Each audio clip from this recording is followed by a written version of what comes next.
Number cakes ulit tayo for today's video. Mga mi, tara na G! May mga nagsasabi na mahal daw yung mga number cakes ko, maliliit lang naman din daw sila compared dun sa mga round cakes. Explain natin kung bakit medyo pricey ang mga number cakes natin. Gaya nitong unang number cake natin, mini number cake ito, oo, size 4 inches. Kung makikita ninyo, halos kasing laki lang siya na kamay ko, pero dalawang 4 inches yan na pinagpatong. And aside from that, meron niyang palaman, depende sa flavor na prefer na customer. Kadalasan sa mga number cakes ko, fondant details talaga ang pinapalagay ng mga customer ko at hindi ako naglilimit ng mga fondant details. As long as kasya siya sa cake, gagawin at ilalagay ko siya. Kagaya neto, Dr. Tim ang cake na ito, and then hitik sa fondant details yung cake natin.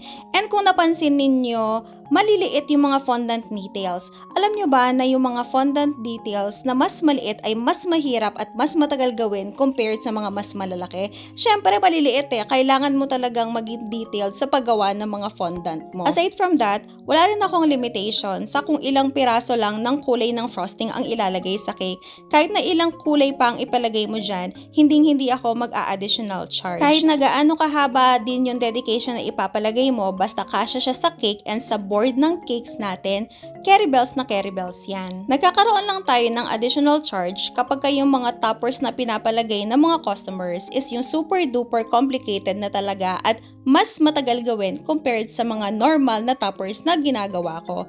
Pero normally, hindi talaga ako nagpapa-additional charge as long as kaya ng powers natin yung mga toppers na pinapagawa. 400 pesos ang charge natin sa mini number cake and then 1,200 naman sa large number cake. Ang charges na ito ay per digit, so kapag 2 digits and pataas na, nag-iiba na yung price ng ating mga number cakes. Wala tayong downgrade option sa ating mga number cakes, meaning kahit na wala kang topper na ipalagay, walang fondant or printed topper ang ipapalagay, ganun pa rin ang pricing natin. Kasi parehas lang din naman ang effort na ginagawa, ang difference lang is iba yung topper niya or walang topper. Kaya yung mga customer ko, normally talaga, fondant talaga ang pinapalagay nila para sulit na sulit. At ako mas prefer ko rin naman na fondant ang nakalagay para mas maganda siyang tingnan at nakakain compared sa mga printed toppers. Hindi naman porket hindi bilog ang number cakes at mababa lang siya, mas madali siyang gawin compared sa mga round cakes.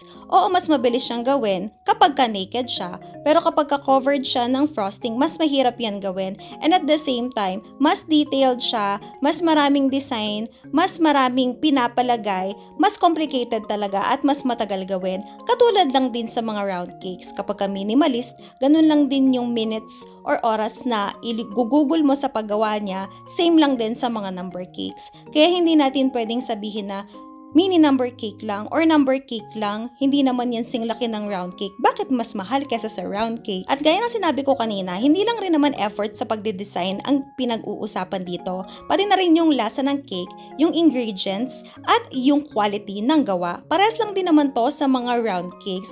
Magkaiba lang sila ng disenyo at ng taas. At ito na ang final result!